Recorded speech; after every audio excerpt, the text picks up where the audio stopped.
네, 화요일 글로벌 마감 상황 전해드리겠습니다. 뉴욕 3대 지수는 어제 분위기가 상당히 좀 달랐습니다. 엇갈리면서 혼조 양상을 띄었었고요. 특별한 경제 지표 발표가 없었던 가운데 기업 실적 발표 속에서 엇갈린 행보를 보였습니다. 나스닥 지수만이 대내적인 M&A 모멘텀에 따라서 상승 양상 보였습니다. 마감가 확인해 보시죠. 다우지수와 S&P 500 지수는 0.4%, 0.15% 각각 약보합권에서 거래 마감지었습니다. 나스닥 지수는 0.4% 오르면서 5,014포인트 선을 회복했습니다. 다우지수 하루 동안의 양상 확인해 보겠습니다. 장 초반에 보면은 분위기는 상당히 좋았습니다. 개장 초에 상승 출발했는데요. 이내 하락 전환하면서 저점을 낮추는 양상이었습니다. 이날은 강달러로 인해서 실적 부진했던 기업들 중심으로 매도세가 두드러졌습니다. 다우지수 내에 있는 트러블러스 그리고 두퐁 중심으로 매물 출회가 두드러진 모습이었었고요. 여기에 더불어서 현재 미국 시장에 대한 부진한 전망까지 함께 제시가 됐습니다. 고점을 달리고 있는 미국 증시, 현재 미국 경제의 취약점을 꼬집으면서 주식시장에 대한 보수적인 전망이 제시된 것이 부담으로 작용을 했었고요. 여기에 더불어서 국제유가도 역시 상승 랠리를 달리고 있습니다. 하지만 50달러 선 후반대에서 추가 상승은 다소 어려울 것이다. 역시 공급 우위 장세가 발목을 잡을 것이라는 전망 나오면서 국제유가 내렸고요. 이에 따라서 다우지수 내에 있는 에너지 종목들도 함께 하락 시세가 이어졌습니다. 저점 부근까지 낙폭을 키우면서 0.47% 내린 18,000선을 하회하면서 거래 마감지었습니다. 이어서 대형주 중심의 S&P 500 지수입니다. 역시나 상승 출발한 이후에 이내 하락 전환이 나왔습니다. 하지만 개장 전에 나왔던 바이오 기업들의 M&A 소식은 추가 하락을 좀 제지하는 모습을 보였었는데요. 다우지수와 마찬가지로 대형주 내에 있었던 에너지 섹터가 이날 지수의 부담이었습니다. 1.6% 비교적 큰 폭으로 낙폭을 기록하면서 다우지수를 끌어내리는 모습, S&P 500 지수를 끌어내리는 양상이 이어졌고요. 약보합권에서 거래 마감지었습니다. 0.15% 내리면서 2,097포인트 선 종가 형성됐습니다. 마지막으로 기술주 중심의 나스닥 지수입니다. 3대 지수 가운데서 가장 큰 폭의 선방을 하는 모습이었습니다. 이날 나스닥 지수 내에 있는 바이오테크 인덱스가 1.8% 강하게 올라서게 되면서 지수 상승을 견인했었고요. 이 M&A 소식에 따라서 마일란 중심으로 암젠, 진리들까지 바이오 종목들 상당히 강했습니다. 장중 내내 상승권을 유지하는 모습이었었고요. 고점 부근에서 거래를 마감지었습니다. 5,014포인트 선 종가 형성됐습니다. 보신 것처럼 대내적으로 강한 모멘텀이 됐던 건 바로 M&A 소식이었습니다. 그럼에도 불구하고 강달러 다시 한번 기업 실적에 발목을 잡는 모습인데요. 뉴욕 증시에 영향을 미쳤던 이슈들 외신 통해 짚어보겠습니다. 우성문 기자. 네, 뉴욕 증시에 영향 미쳤던 소식들 외신 통해서 함께 살펴보겠습니다. 앞서 들으신 것처럼 이날 시장을 움직일 만한 커다란 재료는 없었던 가운데 미국 증시에 대해 부정적인 전망이 나와서 눈길을 끌었는데요. 이 템플턴 SM 매니지먼트 회장인 마크 모비우스가 미국 주식을 팔아야 할 때라는 의견을 내비쳤습니다. 자세한 소식 CNBC 통해 함께 살펴보겠습니다. Time to get out of US stocks, Mobius.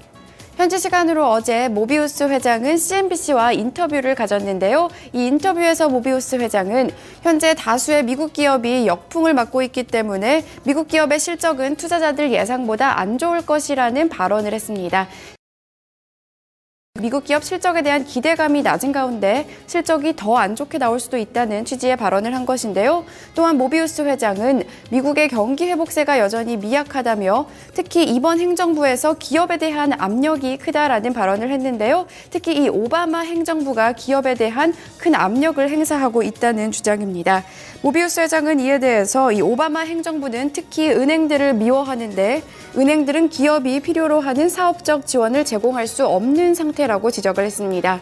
따라서 기업들은 투자보다는 현금을 쌓아두고 자사주를 매입하고 있고 이는 결국 실적에 도움이 되지 않는다는 지적인데요.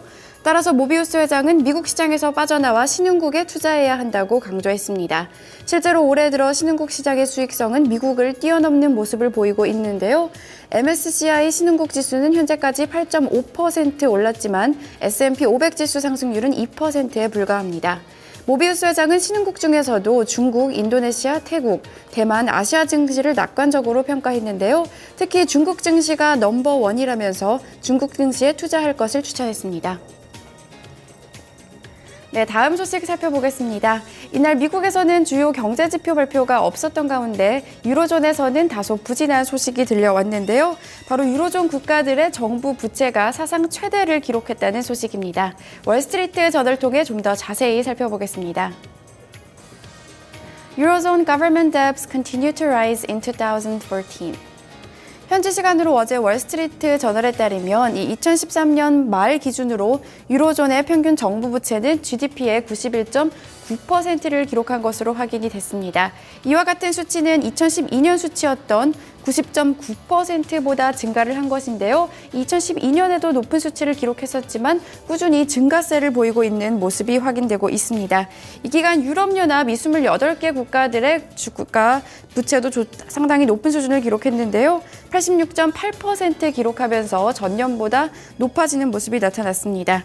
이 나라별로 살펴보면요. 그리스의 GDP 대비 정부 부채가 175%에서 177.1%로 올라가면서 가장 높은 수준을 기록했는데요. 그 뒤를 이탈리아가 132.1%를 기록하면서 이었습니다. 또한 포르투갈이 130.2%를 기록했고요. 아일랜드 역시 109.7%를 기록했습니다. 정부 부채 비율이 가장 낮은 국가들로는 에스토니아와 룩셈부르크, 불가리아가 꼽혔는데요.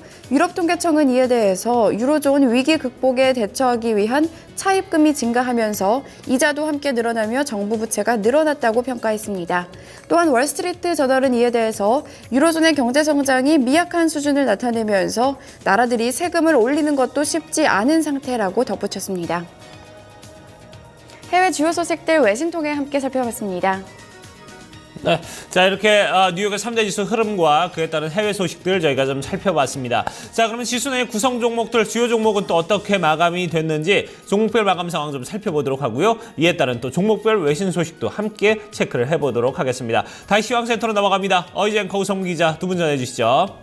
네, 다우지수를 구성하고 있는 30개 구성 종목 흐름부터 보겠습니다. 18개 종목 내리면서 하락 시세가 조금 더 우세했습니다.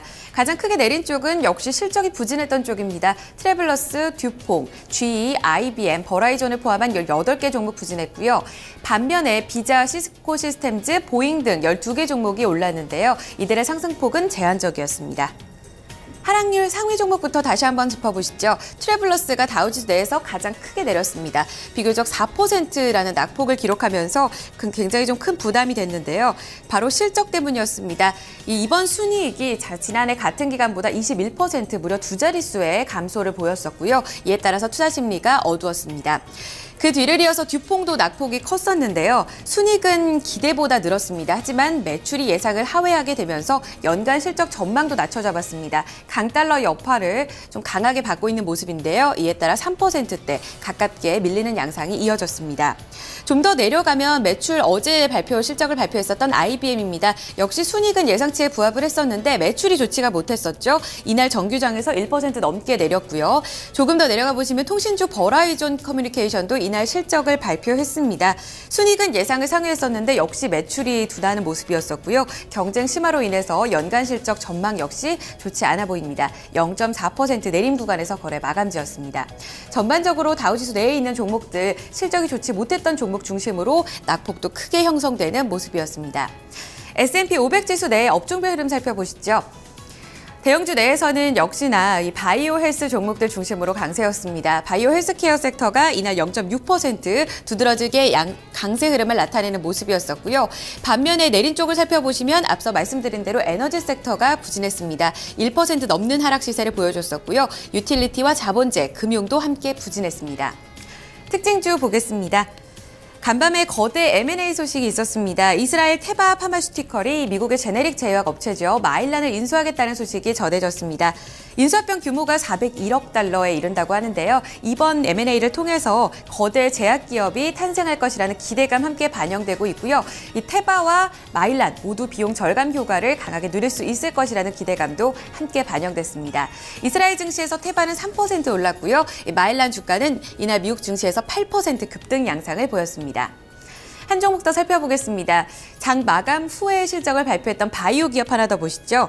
정규장에서도 실적 기대감이 반영되면서 암젠이 강하게 올라서는 모습이었습니다. 장 마감 후 성적표도 좋았는데요. 1분기 매출이 예상을 상회했었고 여기에 더불어서 연간 전망 역시 상향 조정했습니다. 정규장에서는 1.5% 올랐고요. 시간의 거래에서 현재 2.4%, 2.6%까지 상승폭을 조금 더 키우는 양상 나타나고 있습니다. 반면에 시간의 거래에서 좀 부진한 성적표를 내놨던 야후는 현재 시간의 거래에서 1% 가깝게 내림 시세가 또 이어지고 있는데요. 강달러로 인해서 실적 부진한 기업들도 계속해서 이어지고 있습니다. 특징주 다시 한번 확인해 보시죠. 오성분 기자. 네, 종목 주요 소식 외신 통해 살펴보겠습니다. 앞서 들으신 것처럼 이날 나스닥 지수 나홀로 상승하는 흐름을 보였는데요. 바로 이 대형 제약업체 간의 M&A 소식이 전해지면서 투자 심리가 개선됐기 때문입니다.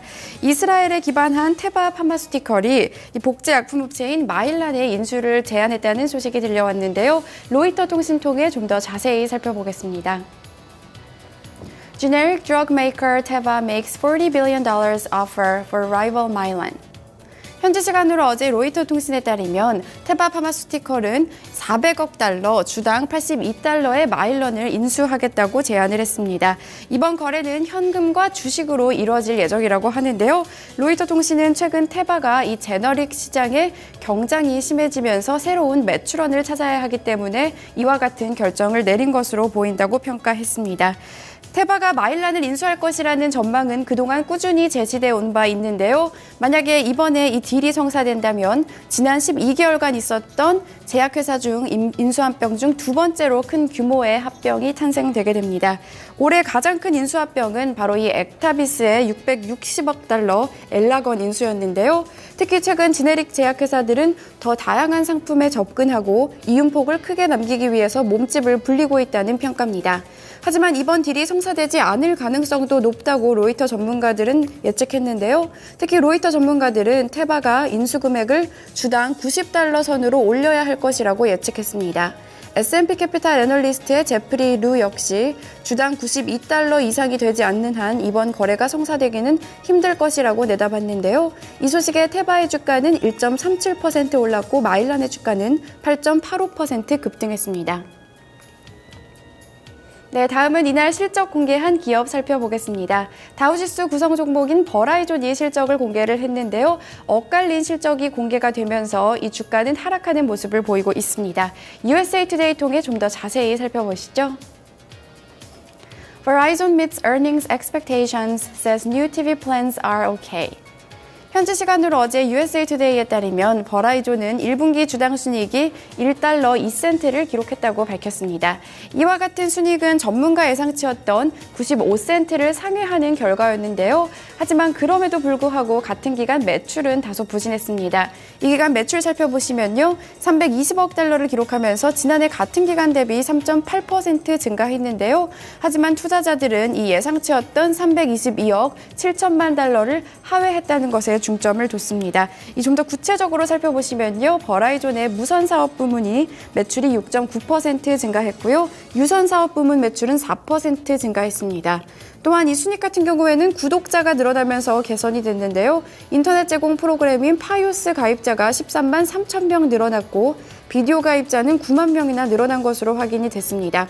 하지만 최근 이동통신사 사이에서 경쟁이 치열해지고 있는데요. 버라이존 역시 경쟁에서 살아남기 위해서 데이터 플랜 비용을 낮추면서 마진도 함께 낮아지고 있다는 평가입니다. 이 소식이 들려오면서 버라이존의 주가는 0.43% 내리며 거래를 마감했습니다.